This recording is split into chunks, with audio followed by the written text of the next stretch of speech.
knocking at the door on what I knew for sure. Blew up in my face. Woke up on the floor. Couldn't take no more. My darkest day. But I can't lose sleep on what I cannot change. I chased the lightning, I got soaked in the rain. Danced with my demons till I couldn't see straight. Try to twist me, but I still won't break. I don't mind. I'll find a way.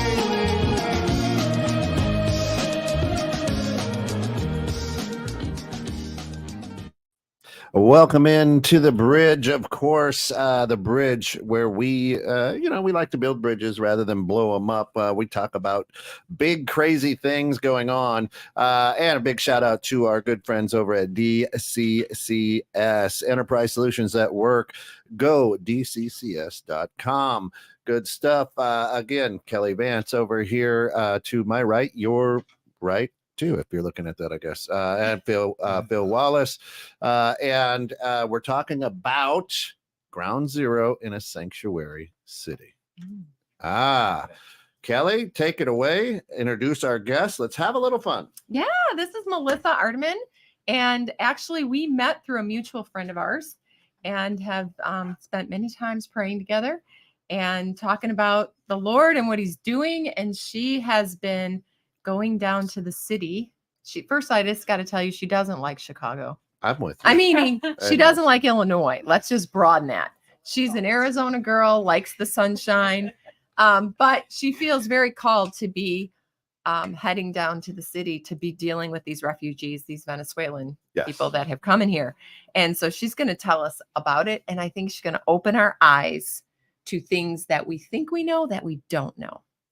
And bridge building. She's doing amazing work down there. They're feeding. I'm going to let her tell you, but they're feeding and baptizing and sharing the gospel and meeting these people where they're at. Yes, a lot of lives getting changed. And a little history of how I got out there. Actually, there was some friends that were going to be baptized out there. So I had no idea what I was stepping into. It was actually divine by the Lord. He's the one that got me out there. And I just kind of went out to support that mission. And once I got out there, I realized we have a lot of people, migrants that have come into Chicago. And I was blown away, just absolutely blown away. Like I had heard about it. I have a property in Arizona. I know what it's like for them to come across the border. Everyone has their views on this. But as I got out there, spent time with the people, they're very kind and friendly. They are in a lot of trauma, actually, a lot of trauma happening. I went home and I sat in my chair and I was sitting silent for 3 hours, numb, like, oh God, what is going on? And the Spirit of the Lord literally said to me, if you take care of the least of these, you're doing it as unto me.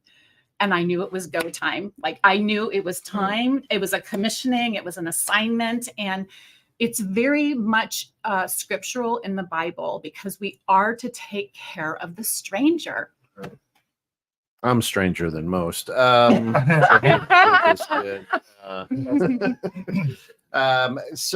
let's rewind. These are immigrants coming across, perhaps undocumented aliens, as we would say, or that you may hear about in the news. The city of Chicago declared themselves as a sanctuary city. And for those who aren't quite sure what that is, because we do have a worldwide audience, is a city that says, hey, send us your poor, you're tired, and we'll take care of it. Right. Mm-hmm. Which is exactly what happened. It was a setup. I admire what you're doing first and foremost. I think it's amazing. So and like we were talking about when you sat down to open your book in the Bible, I was like, yes, I'm in the right place. Yes. I think it's unfortunate, however, though, that you have to address with the public, these are actually good people. Mm-hmm. You mean humans? Exactly. You mean the humans that are going through a hard time and trauma, or before you can lend your heart, I have to reassure you that they're nice people. Like, how would you want me to approach, not like you, but like Yes. anyone? If your car broke down, like, well, Kent, before I help her, oh, this shit. Yeah. It's a person Right. needs help. No one He's else a can good reassure person. me first. Right. But I love the fact that you're getting out there, boots on the ground, and actually making a difference in the community. That's awesome.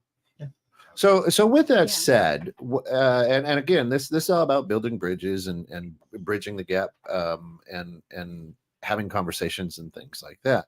So with that said, where is there a need for and it may seem simple to somebody who is in the trenches, but it may not be simple for somebody outside of the trenches who perhaps hears one side of a story or something of that nature. Where is the bridge needed? Well, there's about 22 different refugee homes in Chicago. Every police station in Chicago is filled with migrants. So they're living outside of the police stations. They don't have consistent food either that's being brought in. And an example is when they arrive, most of them have flip-flops. They have no hats. They have no jackets. They have no clothing. They came with just what's on their back. They came across, 7 different countries to arrive in America. Right. Walking across mountains. So the real need, so we gain support bringing clothing, shoes, just really psychological support, even being a friend to just being a friend to people and seeing what their needs are. So one boy was 16. He was freezing, shivering. We pulled up in a van. There's many different ministers that are going out.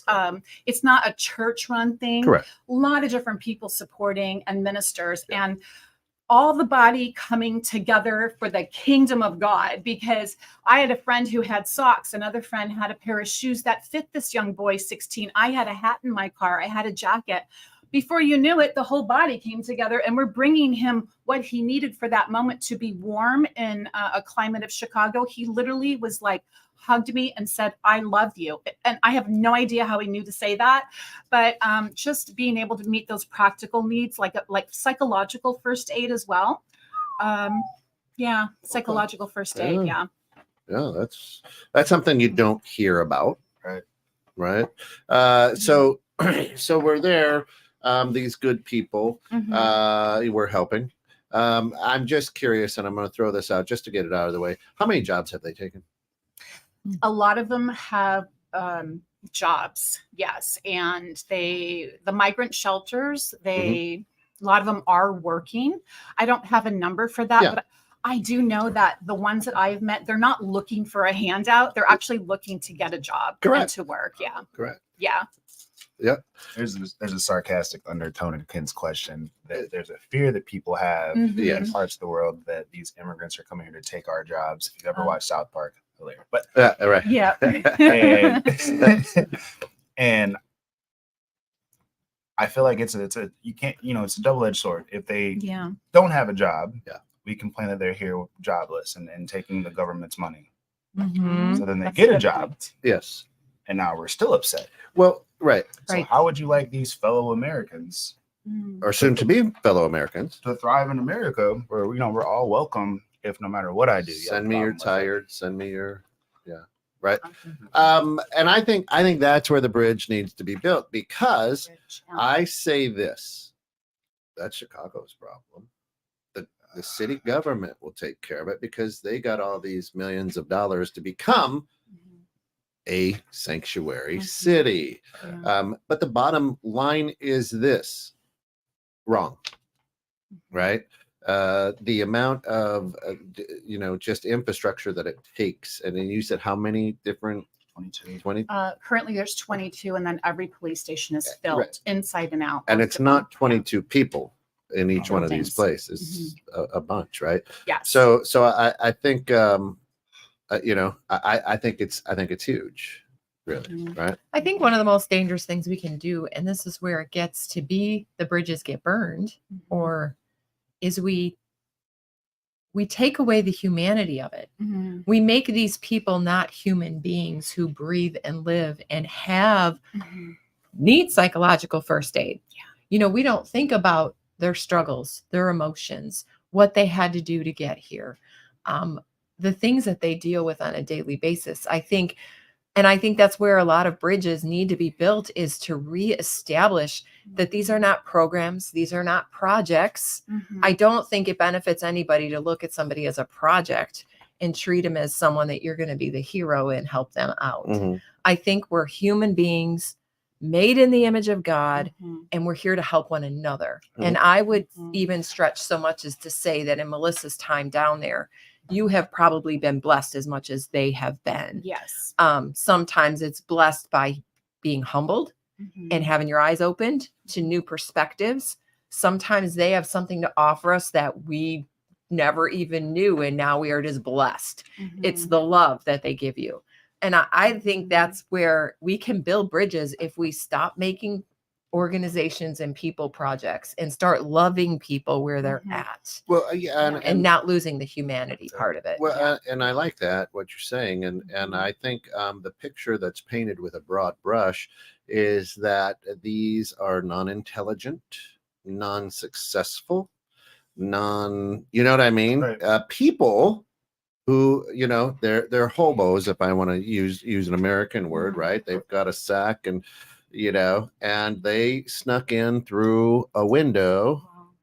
You know what I mean? I have a different perspective. Go with actually. it. Yep. I've met healthcare workers out there. These are people that were educated in Venezuela, doctors, people that were barbers, people that are mechanics, very successful. But you're talking about they had no food in their country. Can you live off of $20 a month in America? This is what they were living off of in their country, is $20 a month. So they were hungry. And I've met a lot of very educated people that are out there. I work in the real estate world right now. I am living off $20. Scraping our change. But you know, here's the other thing. Let's say that they are hobos. I'm going to go there. Yeah, okay. I'm going to say that they're, Yeah. I know they're not, but I'm going to go there. I'm going to say they're hobos. They're uneducated. The worst that you want to think. Every one of us would go and watch a movie where that person became a professional superstar. But yet we don't want to be part of the process to get them there. I like that. So it doesn't matter what they are. What can they become? Right. And that's where I think we got to just, I mean, how many people go and see movies where, you know, people come from rags to riches, right? As long as Will Smith was the actor, we'd all go watch it. Right. Exactly. Yeah. Right? Exactly. But to go with what you're saying, you know that because you took the time to go see for yourself. Most people just go off of hearsay, right? Oh, I heard so-and-so say that's all they are, and they're savages and they're uneducated, blah, blah, blah. And to your point, if I can dehumanize, I can treat you inhumane, right? And possibly, which is why we're not seeing a lot of footage of conversations with these intellectual individuals, because I got to paint this picture that they are the drug dealers and rapists, right? Because now we can put, like, again, welcome. Yes, here are your quarters. The police station. We can keep an eye on you because we don't trust you, but you're all welcome. That's don't put me up in the McHenry police station to come visit you. I'm not visiting you. Right. So even in that in itself is kind of a slap in the face. But what we've seen is if I don't show the good side, if I don't show the productive side, if I don't show the love, the hospitality, or the intellect, then they won't care what I do with them. Yeah, because I'm getting rid of your trash. Right. So we can go back to if we go back in history, my grandfather came over to Ellis Island, right? But those people who came to Ellis Island back in the early 1900s and before were not painted that way. These are good people coming to chase the what? American dream. Thank you. They want the American dream. But now we have an issue where we don't want to give you that dream anymore.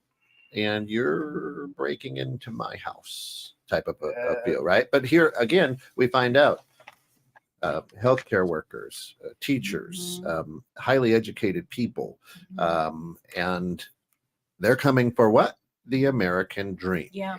But the crayons on that boat are different than the crayons on that trail. So, I mean, and dude, I couldn't walk to Crystal Lake in these shoes. Imagine walking to Texas in Crocs or flip-flops. Mhm. Or And barefoot. barefoot, and you're afraid of what I'm. No, I just want a place to lay down, food, and an opportunity to get out of this current situation. I'm not here for no trouble. Mhm. Right. But if these, I would, is this political of what I'm going to say? You can buzz me. Let's go. Roll with it. Do it. They're getting the money. They're getting the money from to be a sanctuary city, Mhm. Mhm. which is already the beginning of dehumanizing them. Mm. Do you know what I'm saying? That's They're They're another using opportunity. people Yeah. for their own personal gain Mm. as a city. The city got money to bring these people in that obviously if they're staying in a police station in tents, Mhm. I'm not sure that money went to the people. Mhm. So haven't we already dehumanized them and used them? I don't think that's political. But I mean, you know what I'm saying? Like, Right. Who did we do that to? Mhm. We did that to the people that we always watch on TV that we don't care about. Now, if that was Rebecca in the tent, we would raise holy HE double hockey sticks. Mhm. However, if it's Jorge, as a country, we don't really get up in arms over that over there. yeah. I just think we as Americans need to realize that we're not fighting we're fighting against each other and we're not the opponent. We're not the opponent. Don't make me the villain. We're not the opponent. The people down there are not the opponent. They're victims in Right. some cases. In many Mhm. cases, they've been lured and deceived. Mhm. And what I'm going to tell you is really going to blow your mind, but our governor actually sent letters and invited them to come to Chicago. That was Lori Lightfoot when she was in office. It's been confirmed through many of them. Oh, the mayor. They the were mayor, yeah. I'm sorry, yes, the Yeah. mayor invited them to come to Chicago. Yeah. So it's the media spins this narrative. They're rushing into our country and the borders are open. Well, the borders are open because the government has the borders open. They haven't done anything, and they got invited to come into our sanctuary city. Love you to show up to the birthday party. Yeah. Yeah. Can Yeah. you imagine? Yeah. I mean, it'd be kind of like, Yeah. you inviting a bunch of American vets that didn't have a place to go for Thanksgiving, Correct. but Yeah. didn't tell your family Right. and didn't tell your wife who had to cook for them all. And they showed up. Yeah. Well, you could spin it to where they just showed up on your doorstep, but really you invited them. So first of all, Kelly, I've done that a lot, and you can ask Alice. You can ask her, what? Who's coming over? Right now. So let's stay there for a minute. Mhm. And what I love about this show is just a little piece of education, right? This is Yeah. you're in the trenches, Yeah. okay? And most of the people that I talk to have a lopsided view of something and haven't taken the time to research, haven't taken the time to go down to ground zero, haven't taken the time for this. It's very much like world politics and everything that's happening as well. People don't understand all the dominoes in a world political game. Right. And yet we sit here at armchair quarterbacks and say, oh, you know what, Melissa, it's so good for you to do that. Oh, hey, you want to come down and help? Oh, it's so good for you to do Wow. that, You're right? over there. Well, Yeah. Love that. I mean, for that goes, if you take a biblical worldview, which I'm going to Mhm. take a kingdom worldview, Yeah, let's do in it. Matthew 25:31, it talks about, for I was hungry Mhm. and you gave me something to eat. I was thirsty and you gave me something to drink. I was a stranger and you invited me in. I needed clothes and you clothed me, and I was sick and you looked after me.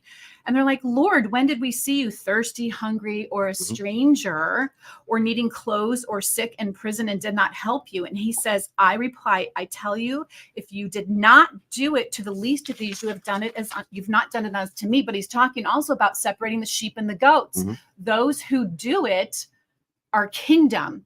Mhm. When we're taking care of a stranger, and love the Lord your God with all your heart and all your soul and all your strength, and love your neighbor as yourself. Who's your neighbor? These are our neighbors. These are Here. my friends. They're my friends.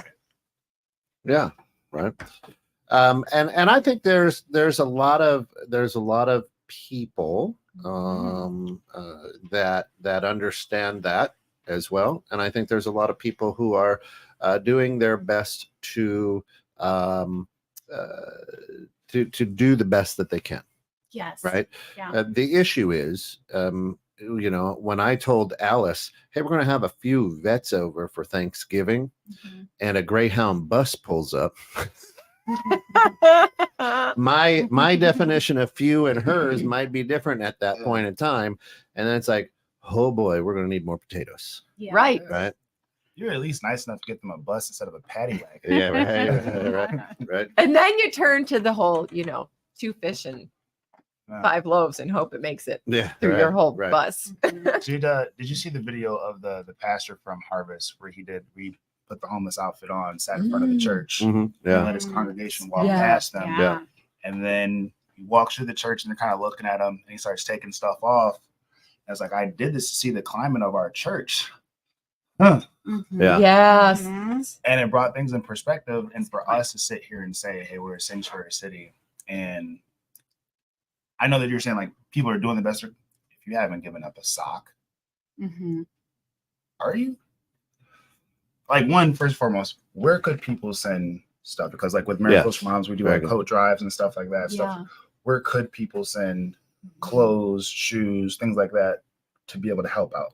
Yeah, that is a really good question. They can actually get in touch with me. Okay. There's a lot of different organizations that are helping, and we take monetary donations as well as practical donations, because every Monday I cook food personally, and I've learned how to cook huge things of rice, huge things of beans in my oven. I pack it up and I take it out there, and we serve a feast every Monday for people, because that's what Jesus would do. Yeah. And so that's one of the ways they can do that. Okay. And what's your information? Yep. Yeah, it's Email or- melissaardeman.com. Yes, melissaardeman.com for I'm that. just gonna put that in the chat. Yeah. Go ahead. You guys. What's Yes. the Thank you for asking. what part of this has opened your eyes the most, or what was kind of the biggest surprise that you've gotten out of, being on the front line of change in Chicago? Well, I just feel like the nations have come to our light. Like, I am somebody who does missions, so I sometimes would have to raise, money to go to missions, to go to Brazil, to India, and I feel like God has brought the nations to our backyard. And if he knows the plans that he has for people to prosper them, never to harm them, to give them a future and a hope, then he's the one that brought them here. So you kind of get enlightened in the sense of like, okay, now they're here. Let's care for them, their soul, their mind, will, their emotions, and practical needs. So it's really been eye-opening that I don't have to travel far. I can go love people right in my backyard, an hour away. I love that you're making this easy for me. Because we had a show 2 weeks ago, and we're talking about things that are happening over there or over there. So it's not my issue. Oh, very good. But what happens when those people over there that you kind of turned your back on show up in your backyard? Now what? Now it is your problem. Yes, very good. And so many people have sat comfortably, I guess, out here and said, well, they're way over there. There's nothing I can really do. I have a chance right here. How are you going to act to those that are the least of you? And that's going to reveal your true character. Wow. And so many people still aren't moving. So now what's your excuse? Yeah. Wow. You are prepared. Wow. Because we like our comfort. And part of it too, I'm going to back up and I'm going to give a little bit of defense to some people, because I could have gone down if I wanted to, if I felt called to go down, I would have absolutely cleared my schedule on Mondays to be down there with Melissa. But I haven't. I've had good intentions. I've thought, oh, it would be really great to go down there and see what's going on firsthand. But I've really not cleared my schedule yet. I will clear my schedule to go to Uganda.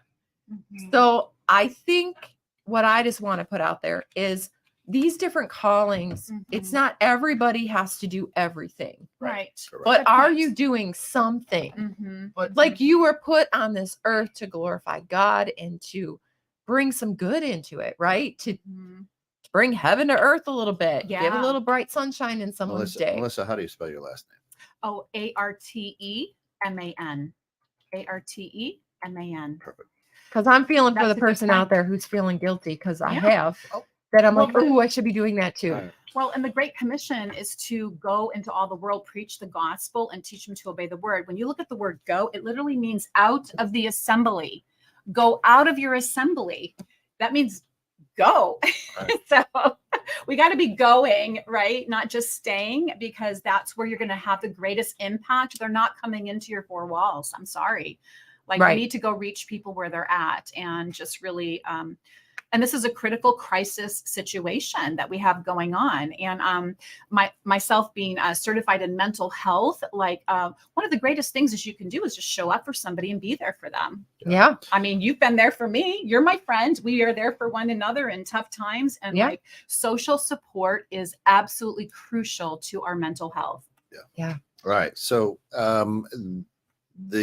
there is a comment here, right? Which is a lot of people I've Yeah. heard several times. Yeah.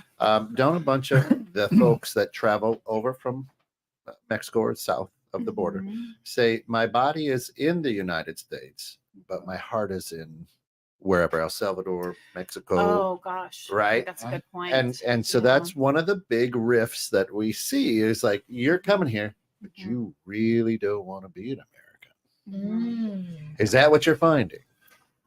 Well, I'm finding they love their country and they miss their home. Some of the women have left their children behind because Mhm. they couldn't afford to eat. So they came here to find jobs, to send money back to their families, children, mother. You know, the older Wow. people, they can't make the journey. So they're sending the younger people over. So yeah, they miss their culture. They miss their country. They miss the social aspect, right? Yep. Of the community that they had that we don't have here in America. Yeah. Right? It's so fun. Yeah. Okay, now, Yeah. Bring it.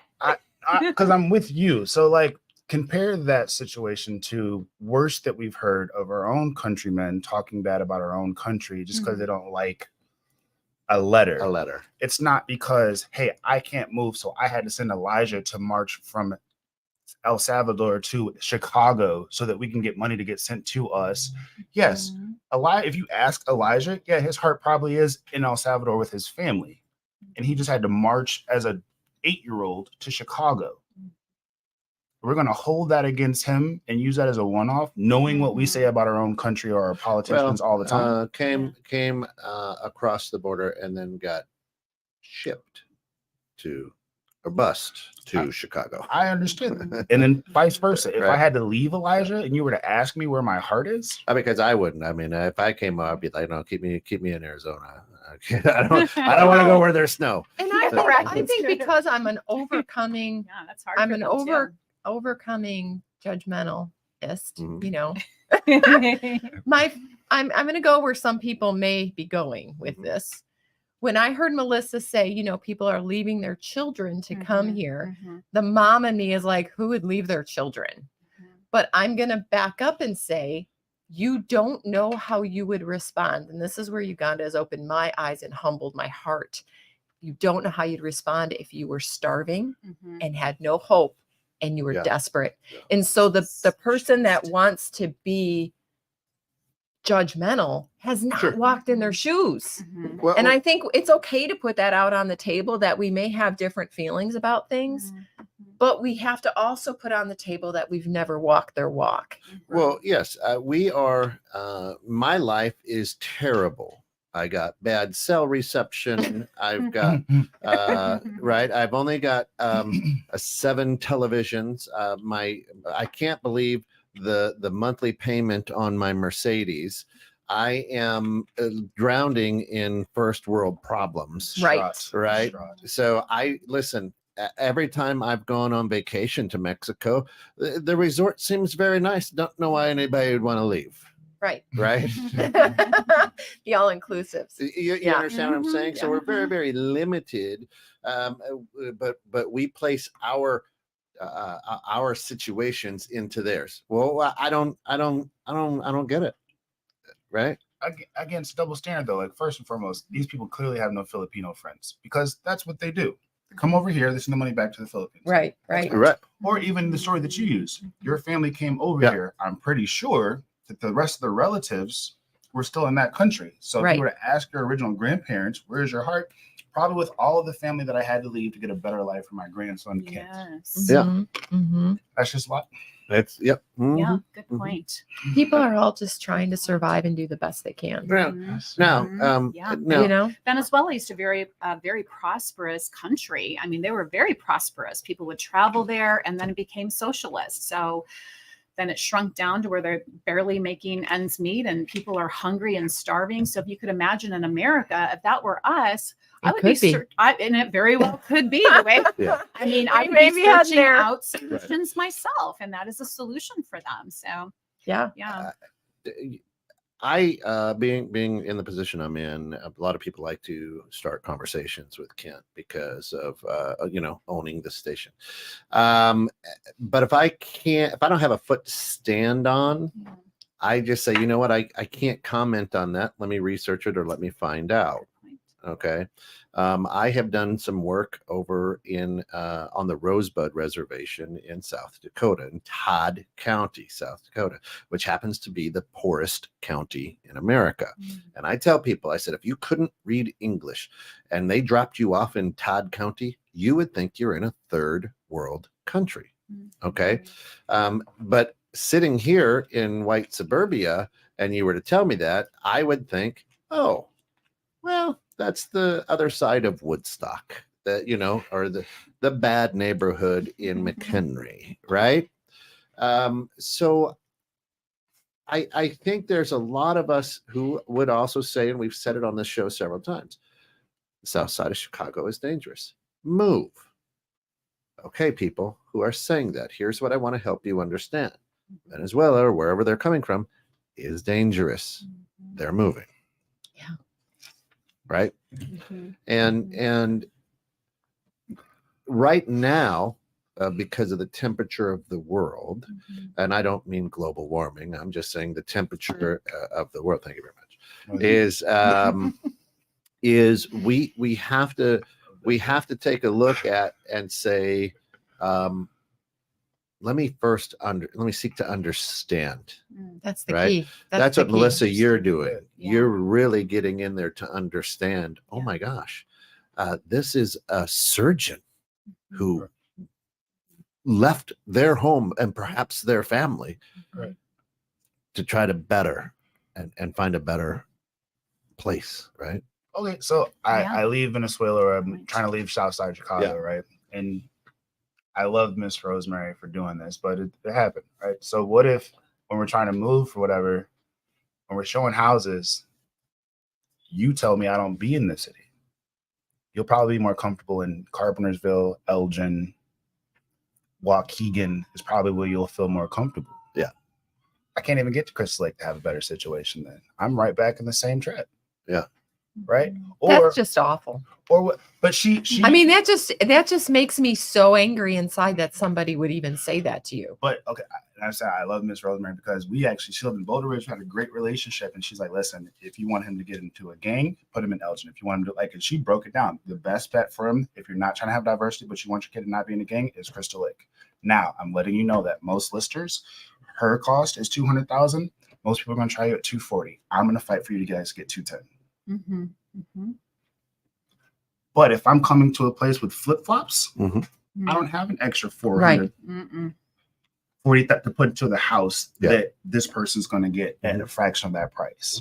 So Right. how do we build that bridge in the second half of the show? How I understand being down there, but they're still living at the police station.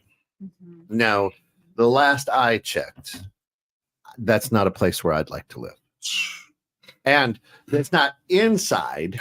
It's Does outside. not want to live there either.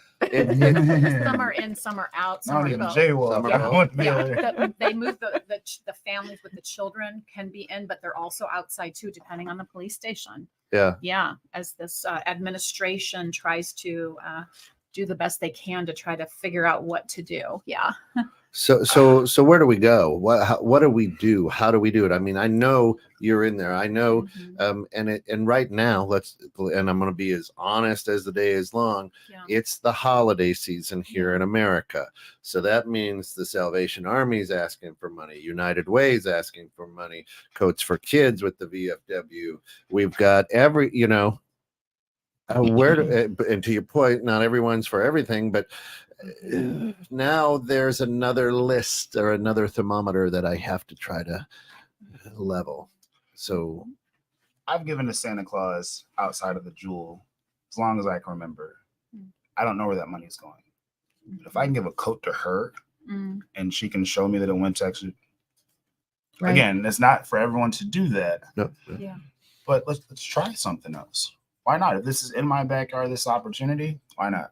And people that are actually boots on the ground, I think you got to feel good about knowing that what you're giving goes directly. You don't have administrative costs. You don't have all these middlemen. You're just bringing it there and it's getting right to the Yeah. people. Right. So, and I'm going to back up a little bit too, because I think sometimes it's not about just checking the box and saying, okay, I gave Melissa some coats and some shoes and some hats and some gloves. But my challenge is, let's get to the heart of why we're even in that position. Like, we need to have some hearts changed, not boxes checked. And that's kind of where, well, I didn't think it was that good, Phil. But I think that's the problem. We could build bridges all over America that would blow our minds if we humbled ourselves and had a heart change and not just trying to check a box to fulfill, to say I did it. Like, really, truly, I think nobody wants, it's hard for people to receive. Even, and I go back to the Uganda because that's what I know best. But do you think they like asking me for money? They hate it. They hate it. That's all they know. But do you think it doesn't get hard? Yeah. Do you know what I'm saying? So I think we got to try to move beyond this. I'm here helping out and you're here. I think we need to realize that we're both here. And if it's all God's, which people that are, identify, we're going to go back to that word, identify themselves as Christ followers. It all belongs to God. It's all his. We just give you as we should. But the call is to love people. And we can't love people if our hearts aren't changed. Yeah. Good point. A lot of us can't. I hate generalizing, right? Because that's what gets us into a lot of, a lot of us can't. You're right. Yeah. I love better when my heart's changed. Can I say that? Yeah. And those who refresh others themselves will be refreshed. So when you go out, I mean, it takes all hands on deck, right? Literally, like all parts working together. Everyone has a gift and a calling, and something they attribute to the kingdom even. And it's really powerful. The teams I work with, Jesus Chicago, there's a lot of different ministers and people. It's all hands on deck. It's like, come on, everyone, bring a piece. If you can just do a little bit, you can do something and to change somebody's life. So that's really what it's all about. And are we, is there a process to say, okay, here's a family that is, a mother and a daughter, and the mom is a nurse, let's just say, a healthcare worker. Is there a process now to help her move to, Libertyville, to get a job and find a place to live? Or are we just saying, here's some food, good luck, stay in the sanctuary city? You know what I'm saying? Right. Yeah. Yeah, and there is a process even administratively. It is backed up now with the process, of course, but they do help them once they're in the homes, the refugee homes, to then hopefully they get a job, and then they can get an apartment if the landlords will accept them. And so there is, and basically, if everyone just does a little bit, they can help them through that process and just support wherever you can. Give them a ride somewhere if they need a ride, or communicate as they don't speak super good English. I was just going to ask. So they need translators, but to connect with even like landlords. I did that work even for somebody, like someone who's dear to my heart, and helped to place that person into an apartment. So they're like my family. Sure. Yeah. Sure. How would you treat your own family members? Yeah. And I think some Yeah. I have an interesting family as well. Yeah. yeah. We all do. We all. I think that too, I really want to encourage people out there that there is something that you are going to find that is going to make a powerful impact in your life and in someone else's, just like Melissa said about being refreshed. Yeah. And that's, it's Mary or Martha. You can be running around ticked off that people aren't helping you with your agenda. Or you can just sit at the feet of Jesus and be like, okay, where are you calling me to be? And that's, that brings you joy. It fills you up. Yeah, your passions, right? The things you're called to do. So if people like translators, Melissa needs translators. Melissa needs, everyone's invited food. to come and help. Yes. Food, hands and feet. All invited. If you're called to that, man, reach out to her I've been doing Duolingo for 274 days, so I'm learning. Well, now you could maybe Espanol. get some, you could get some boots on the ground there. It's a string I don't want to break. So as we're doing this and we're pushing it now, are you at all 22 of these locations? Is there one that you're kind of hunkered down in? How long are you here? You're from not the area? Arizona. So I have an assignment here right now, but sure. We go to one of the locations every Monday at 5:30 at Plymouth. A whole team of people, different ministries, just people in general come out to serve, and then a lot of times we leave there and then head to the police station. So we feed their ministry, whatever the needs are, connect with people. They're like, I love them. And then we go to police stations and bring coats and jackets. And some of the ministries in the area, they did coat drives. So the body came together and like the room was packed with items to take out there. So people with trucks just pull up, and whatever the needs are, we start handing things out to people who have nothing when they get here. So and I think that it's important to know that you have to wrestle with this as an individual, right? It's not uncommon to wrestle with it or the calling, or I think it's in our human nature to want to help, right? And we wrestle with this, right? I think I've shared a couple times. I don't know if it's on this show or which I do a lot of shows, but when I was in South Dakota and they had the road crew there from the prison, and they're all wearing different colors, and certain colors meant something. And as I drove by this road crew several times, I made eye contact with this gentleman in red, and then I heard. And it was hot, right? Because it was July. And it was like, I was thirsty and you gave me a drink. And I'm like looking around like, what? Wow. Right? So at the end of the day, we had a big Gatorade tub full of ice water. We stopped and we asked the guards there and said, hey, it's hot. They look like they need. And I went over and I, had a conversation with this gentleman, and we started talking about our tattoos, whatever, found common ground, whatever. And I'm there with a bunch of white Crystal Lake suburban kids, hey, let's go talk to these prisoners. But they were like, that was one of the neatest experiences, and I wrestled with it. I drove by them 3-4 times and I wrestled with it. Right. And then I just finally said, I have to, we don't throw that water out. We got to stop. And we did, and it made a difference in my life. I know it made a difference at that point in theirs. It was very hot, right? So, but you're a person who's open to the calling, right? Like how she said, I don't really want to be in Chicago, but I feel called. I'd much rather be in Arizona. My family's all in Dallas, but I don't feel called to leave Crystal Lake yet. You were called to go.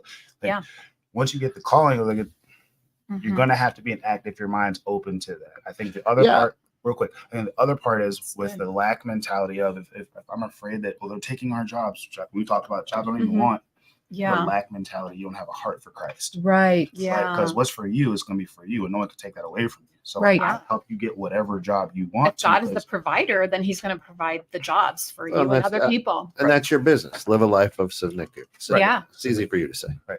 Right. It's powerful. I need to scoot out of here Yes. because I got a Okay. meeting, but I do want to ask one thing just because if you can give them the address of where Yeah. they can meet, Yeah. what is it like for someone? Because it's going to take them courage to step out and to go meet you on Monday nights. What can they expect when they arrive there? Because they're getting themselves there, they're going downtown. What can they expect? Are they going to be like, I don't know what to do? Do you know what I mean? Like, Yeah. absolutely. that's a big step. Yeah, well, there's great leaders that are, on the ground there navigating. And once you get out there, you can expect a lot of friendly people. And, a smile breaks all language barriers, right? If we smile at somebody, that just breaks a language barrier. That's the language of love, right? So then when you get on the ground, you just kind of connect with the people. And then we set up tables and we just start feeding them. And they get like a meal a day in the home. And so the warm meals to them mean a lot. Sure. So, cause they have, cold things mostly, but yeah. And then we minister out there. So whatever the Holy Spirit is doing, whatever the needs of the people, we pray for them, for jobs, for their families, for them to be connected. And we watch miracles happen. We see God answer prayers in their lives and really touch their hearts. The Bible says that he who finds me finds life, and that means to encounter. And that the word life means revival. So we bring revival on the streets. We go out of the assembly, bring revival, which means life to people on the streets. So that's what they can expect when they come out there. Okay. So when I step out of my car, or Yep. however, train, whatever, how I Yep. get there, people are going to guide me and direct me as to what I can do to help. Yeah. There'll be like connectors out there. Yeah. And you can expect the presence of God out there. So That's awesome. All right. I got to go Most to a meeting. important. Hey, Love one or this two is are like together. this is Yeah. my favorite hour of the week. Awesome. Thanks Kelly so much, Vance. Melissa. Yeah. Kelly love you, Vance, Kelly. everybody. Yeah. See you guys later.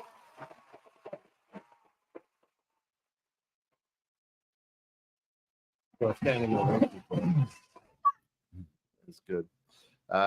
So where do they go?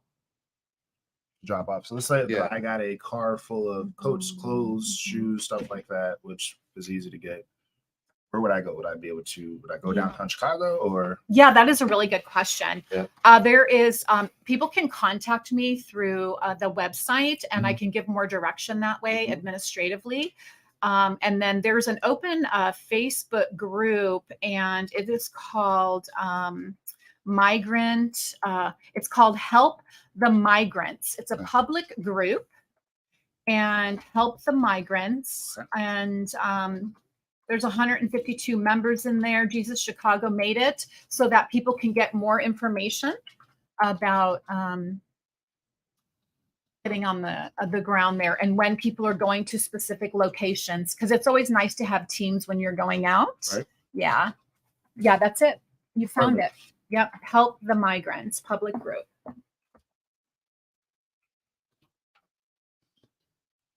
Yeah. I feel like there's going to be a calling for a lot of people to at least get involved, especially with the winter time getting, ramping up and getting colder. I could not imagine being in a tent in Chicago. Yeah. Well, and they're used to a warm climate, right? So Right. even right now it's freezing. They're like frio. It's very cold. Leo, see, That's how when I moved from Florida, that's how I felt. But no, I get it. Not Yeah. doing Hey. PE in 35 degrees. I totally understand. Same. Yeah. and now what is the hope out of this? Where we all have to have hope, Melissa. What is the hope? Yeah. What is the hope that this bridge brings? Yeah. I mean, the hope is to help support people as they're transitioning into our country and to, just help them see a better future for themselves, because they can get depressed, they can feel isolated, they don't have their families around. And so social connection and community is so important for them. Yeah. So there's a lot of hope in that, giving them the vision for, okay, right now you're here doing this, but you're going to be doing, you're going to have a home someday and you're going to have a job, and we're believing that for you. So Here's here's what I see as the hope, and Mhm. I'm stealing this from a beautifully short little Italian guy. Is the hope is that you, Love Mario Brothers. yeah, the hope is that you understand how useful you are. It's good. Okay, everybody wants to feel useful. Right. Everybody, there's no better feeling in the world than when you have helped someone and you have realized how useful you as an individual are. So to me, I think this is more about my internal struggle, right? And finding my usefulness. Right. Because truth be told, with how many immigrants that you're working with and that there are in this sanctuary city, chances are I might only have a few moments with them. Yeah. And I may never run into them again. Right. But it's that sense of feeling useful that people feel happy. And what better way to do that than feel it? The three of us, the two of you on air, myself and the little Italian guy, I guess that's four, is we've all heard people like, oh my gosh, I went and volunteered at a blank. Right. And my goodness, did I feel wonderful after that. It was such an uplifting experience. So if we're a nation, one nation under God, right, then we have to go, how can I be useful to these people? Now, it may be getting down dirty like you're doing, Melissa. Yeah. The other, it may be setting up a coat drive, right? It may be, you absolutely love to cook for a massive number of people. Then do it, right? But I think my hope out of this and the bridge that we build helps me be better. Yeah. I guess, right? Because I'm not sure.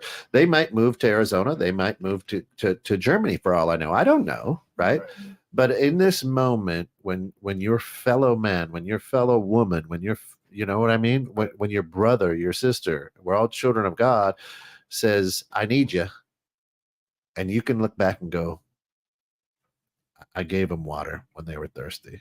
I welcomed them, right? I clothed them. I gave them shelter. That's huge. And there's no better feeling in the world. At all. Yeah, right. Well, and especially when I think about their journey coming here, every step of the way had some kind of fee or, I mean, just every place they went to. So it's like when you can come and just give them something. Yeah.